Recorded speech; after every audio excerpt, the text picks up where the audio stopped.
Wilfredo Lozano nos acompaña en este análisis y hablábamos en el segmento anterior sobre que nuestro país está por encima del nivel de vida de la media en América Latina y el Caribe.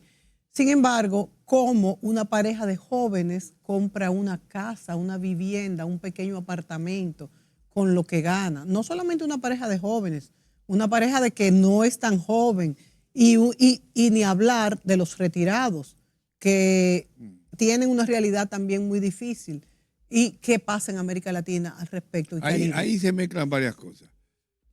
En la medida en que la clase media se universaliza, ¿no? En primer lugar, como modelo de vida.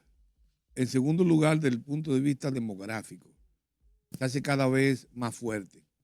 En la medida en que se genera un patrón, digamos, de ideal de civilización, ideal de bienestar, y la sociedad capitalista entra en una crisis global, lo que antes era un atributo típico de las clases pobres, del proletariado, de alguna manera comienza a afectar a segmentos de lo que es la clase media. Entonces, se estratifica la clase media. Ese es un tema interesantísimo en el que la clase media comienza a sufrir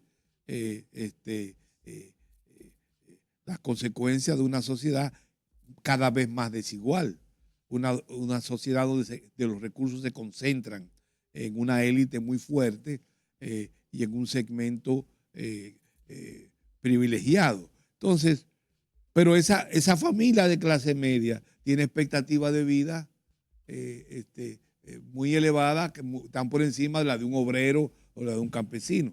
Entonces, ahí hay un problema muy grave que explica gran parte de las reacciones conservadoras, populistas, reaccionarias, en dos palabras, de las propias clases medias, en sus segmentos menos favorecidos. Es un tema interesantísimo.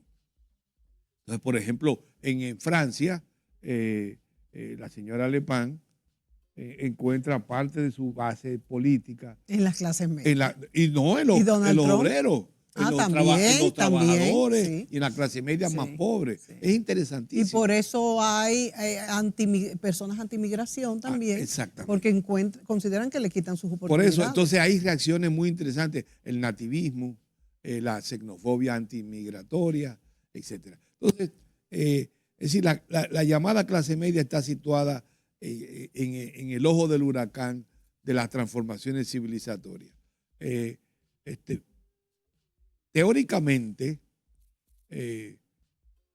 la sociedad evoluciona, veámoslo de esta forma, teóricamente el llamado advenimiento de la sociedad postindustrial anunciaba que tras la revolución del conocimiento se elevaba el estándar de bienestar de la gente, pero estamos observando que eso ocurre en una parte de la sociedad y es así como lo predijo la teoría. Pero en otra parte de la sociedad observamos algo que no pensábamos que iba a tener la magnitud que tiene, una pauperización creciente, ya no solo de los más pobres, sino de los estamentos medios. Entonces, ese es un tema que tiene consecuencias políticas, que tiene consecuencias en la cultura, que tiene consecuencias en la ideología. Esa es una cuestión que hay que darle seguimiento y lo estamos comenzando a ver aquí. En el pasado, quien votaba por el PRD eran trabajadores, la clase media, pero hoy no. Hoy quienes votan por el PRM no forzosamente son eso. Este es un mundo diferente. No necesariamente mejor. Pero lo que yo sí creo es que no podemos esperar que el cambio social opera en una lógica armónica y homogénea. El cambio social opera de manera muy heterogénea. Tenemos una juventud con valores culturales, con expectativas muy de distintas, vida, muy diferentes, pero a su vez esa juventud en términos de recursos es muy heterogénea, de forma tal que si bien en hábitos de consumo, en visión del mundo, un joven rico y un joven pobre pueden parecerse y andan juntos, son pobres y ricos. Entonces, es un mundo interesante de alguna forma, pero yo diría preocupante. Las expectativas de la gente en general, de todas las clases sociales, han subido mucho. Tú has mencionado, de hecho, de que por lo mismo virtual estamos a la mano de todo. Eso provoca migración, eso provoca violencia No, muchas veces, eso provoca aquí en este delincuencia. país es algo que la élite política no lo quiere ver, pero la vuelta por México está revelando no solamente un drama humano en el sentido de que se arriesgan los jóvenes, se arriesga la gente, mueren en la selva de Panamá, etc. No solo esto. Revela también un problema muy grave en el plano más amplio. Sí. Familias enormes, familias enteras, perdón, se arruinan, entran en una espiral de venderlo todo, vender la casita que tienen para situar un hijo que lo mandan a Boston o lo mandan a Nueva York. El muchacho cruza todo Centroamérica, atraviesa, va por Guatemala, llega a la frontera mexicana y ahí lo matan porque una banda de traficantes los agarró y en vez de cumplir el trato de llevarlo a Nueva York, se lo entregaron a la policía americana y el muchacho se murió. O si llegó a Estados Unidos, a lo que llegó fue a vender droga en una esquina, o si trabaja en una factoría en la mañana, en la tarde está obligado a ser portero, y un día lo cogen preso y lo devuelven. Y todo ese proyecto en el que la familia situó sus esperanzas se derrumba. Eso es más común de lo que nosotros pensamos. Sí, sí. Entonces, y todo provocado por expectativas falsas.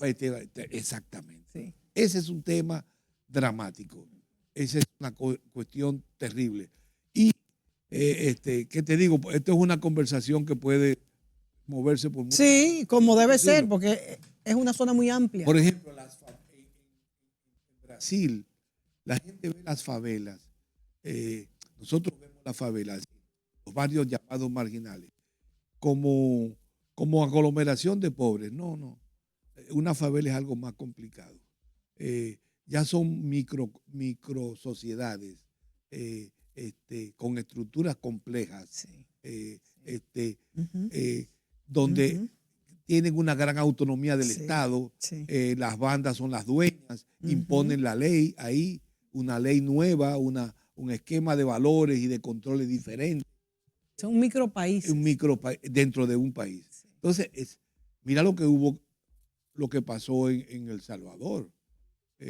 Ese fenómeno en un micropaís, porque El Salvador es un pulgarcito, ¿a qué condujo? Yo no estoy de acuerdo con lo que hizo Bukele, pero evidentemente trato de comprender por qué lo hizo. Bukele lo que hizo fue agarró a todos los miles de jóvenes, 40, 50, 60 mil, y los metió presos. Es como el verso de Brecht que dice: si usted quiere detener a todos los ladrones, haga prisioneros a todos los que andan con saco y corbata. Habrá muchas injusticias, pero usted puede estar seguro que están casi todos los ladrones presos. Y más o menos. Es más o menos la idea. Sí. Evidentemente viola la Constitución, viola derechos, pero fue un mecanismo. Pero resolvió un problema. Pero que te indicaba la magnitud del problema que estamos viendo. Sí. Una cosa pero además, esas bandas, y ahí es donde Bukele se comienza a equivocar, no es solamente un problema jurídico, institucional, hay un problema de cultura. Esas bandas no solo son grupos de delincuentes, es toda una manera de vivir, una cultura, una lógica de valores. Todas esas cosas que se ponen. Sí. que indican esa identidad Hay una con esa identidad, cultura. te indica una forma de ver el mundo. Incluso tienen hasta ritos de iniciación Hay todo esto. en esta cultura. Que eso, ¿qué tiene que ver esto? Pues que lo hace mucho más fuerte, va más allá de una actuación o de que lo cojan preso y cambien. Es que, y esto pasa, esto que tú bien describes, Wilfredo, está pasando en casi todos los países de Latinoamérica. Pasa en México, pasa en Colombia, pasa en Venezuela, pasa en Brasil, pasa, bueno, Pero aquí mismo hay bandas que son parte de grupos transnacionales. Esas bandas son ya transnacionales, eso sí, es sí, otra pero hay cosa. bandas, las bandas, Sí. porque no solo se transnacionaliza la sociedad, sino que se transnacionaliza sus componentes. Y parte de esos componentes son los delincuentes. Incluso esto ha sido, según he visto, esto ha sido en parte causa del fracaso de Petro en Colombia, que estas bandas totalmente articuladas, ya no es una banda con un cabecilla, ya es una banda, lo vemos con la gente de Al Qaeda, por ejemplo, que muere uno y hay tres hay en cantidad fila. que lo sustituyen. Y están en varios países. Pero eso nos lleva a Haití. Sí. Nosotros estamos viendo las bandas en Haití. Todos estamos cónsonos en que ese asunto tiene que ser exterminado, tiene que liquidarse, de que es un requisito de la gobernabilidad y que no decir de la vida democrática. Todos estamos de acuerdo. Pero lo que no entendemos es cómo se conectan esas bandas con mecanismos transnacionales más amplios que lo ligan a grupos económicos poderosos, pero también a una lógica social muy fuerte, que no solamente se limita a Haití como territorio, que se extiende a Haití como sociedad a nivel más amplio, a nivel global, y que conecta a Haití con mecanismos delincuenciales que trascienden su frontera. Es un asunto delicado, porque de otra forma no entenderíamos cómo entran las armas de Estados Unidos a ¿Sí? Haití. Es un asunto complejísimo. Entonces, si no tenemos esa mirada holística en el que, como estamos aquí conversando, veamos este tipo, la complejidad de todos estos fenómenos, sus interconexiones, las expresiones económicas, culturales, políticas, globales, no lo vamos a poder. Y como estamos viendo cómo estas bandas o segmentos de la población en nuestros países de América Latina tienen toda una religión, por llamarlo de alguna manera. No es que es religión de que van a ir a la iglesia, sino que tienen su propia plantilla, vamos a decir. Sí, así es. Entonces, esto se refleja mucho también en la falta de educación de nuestros pueblos. Y pudiéramos ver en nuestro país cómo se han hecho esfuerzos del gobierno y de la sociedad civil en aumentar los presupuestos en educación y no hemos visto cambios significativos. Ha habido cambios y ha habido pequeños cambios, pero no se corresponden a la cantidad de dinero que se está invirtiendo y eso desmoraliza un poco a uno como país y como sociedad y decimos, bueno, pero ¿qué más es lo que tenemos que hacer? ¿Qué más debe hacer el gobierno? Hay mucho que hacer y se ha planteado y no es que no está claro, pero se nos hace difícil como sociedad. ¿Por qué? Mira, en la India es una sociedad interesante. Interesantísimo. La India es un modelo de sociedad democrática desde el punto de vista de la estabilidad política. Pero la India es un país muy desigual y muy pobre. Uno de los países más pobres del mundo y más desde desigual. cierto punto de vista. Pero desde otro punto de vista. Y con más estudiantes destacados en el exterior. Hay un nivel de analfabetismo enorme, pero a su vez hay una competitividad global que tiene la India en la producción de cerebros, la producción de personal técnico. Entonces, ese es un tema que nosotros debiéramos observar como país.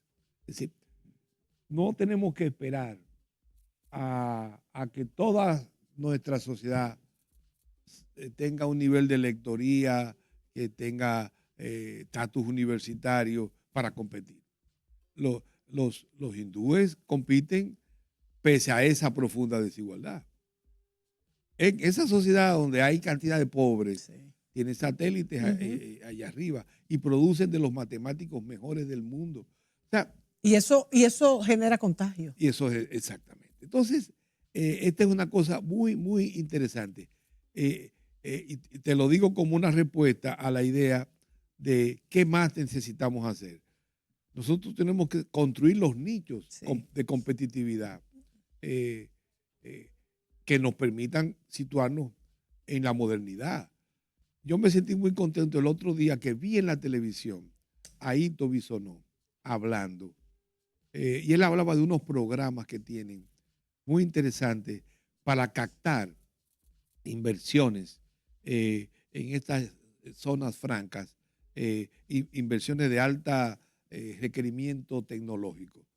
Y él insistía en la necesidad de fomentar estos nichos. Él anda en el buen camino. Tú sabes que Ito siempre ha tenido muy buenas ideas. No sé cómo ha sido su, vamos a decir, su trayectoria en industria y comercio, pero yo lo he observado hace mucho tiempo y él ha tenido muy buenas ideas en ese sentido. Y él tiene razón en ese punto. Ahora, esto hay que convertirlo en una política nacional.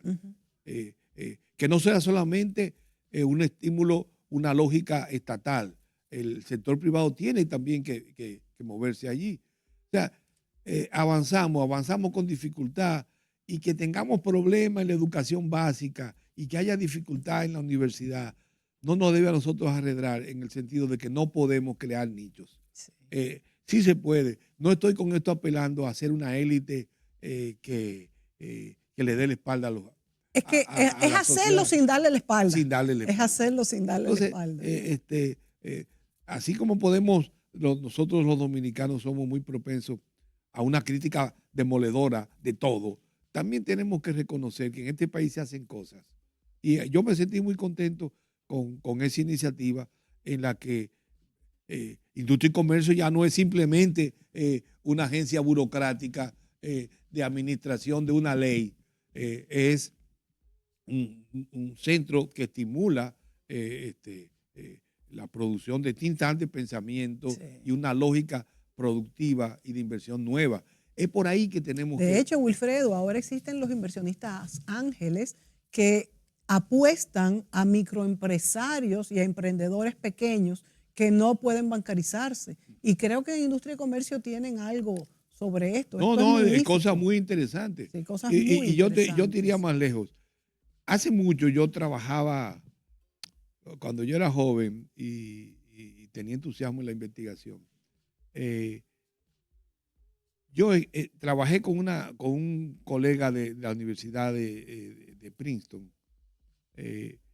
A mí me tocó una parte de un proyecto sobre emprendedores y sobre microempresarios. Y ahí leí muchas cosas sobre Italia.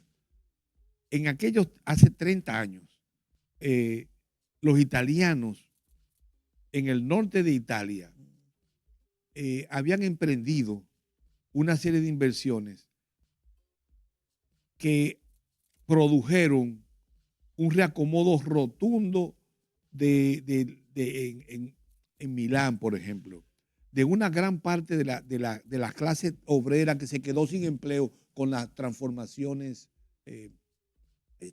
del mundo moderno, donde la siderurgia, por ejemplo, ya no hay... La automatización y todo esto.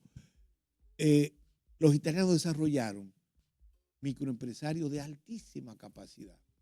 Por ejemplo, en la producción de instrumentos de medicina, para una medicina sofisticada, para operar. Los robots operan, pero hay que hacer los instrumentos que manejan los robots. Eso no lo puede hacer forzosamente un robot, lo hace una gente. Entonces, ese tipo de sofisticación la tienen. Nosotros podemos desarrollar cantidad de cosas y aquí en este país se están comenzando a hacer.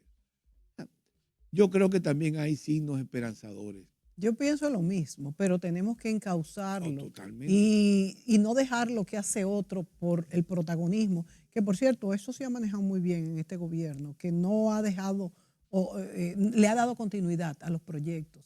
No, eso es fundamental. Sí, fundamental. En eso el presidente Abinader ha sido una persona clara. No puede haber Estado eficiente sin Estado que dé continuidad institucional a las cosas. No porque aquel... Yo le gané las protagonismo. Elecciones. Sí. En Uruguay, cuando yo vi la toma de posesión del presidente, me llamó la atención cómo el presidente tomaba muy en serio lo que ocurrió con el anterior presidente, diciendo, bueno, miren, hay una continuidad de las cosas. Y Uruguay es uno de los primeros países de Latinoamérica. Pero no. Y ahí, lo poco que he estado en Uruguay, no vi un papel en el suelo. No, eso es otra cosa. Wilfredo, para terminar, que ya nos deben de quedar pocos minutos, vigencia de estos organismos internacionales como la CEPAL, el mismo PNUD, porque hemos visto también una decadencia de todos estos organismos internacionales que se han vuelto inoperantes, aunque en este caso el PNUD, el solo hecho de hacer estos trabajos estadísticos nos dan una base importantísima para partir de esta. Pero también aquí hay un nuevo modelo. ¿Qué tan importante? Y si habrá nuevos organismos, bueno, por aquí. Mira, yo te voy a decir, qué bueno que tú lo dices, porque eso me permite a mí decir algo duro. El que nosotros veamos la necesidad de renovación de la cooperación internacional no quiere decir que se elimine y desaparezca la cooperación. Todo lo contrario, yo creo que tiene que haber más cooperación. Lo que ha hecho Trump es una barbaridad.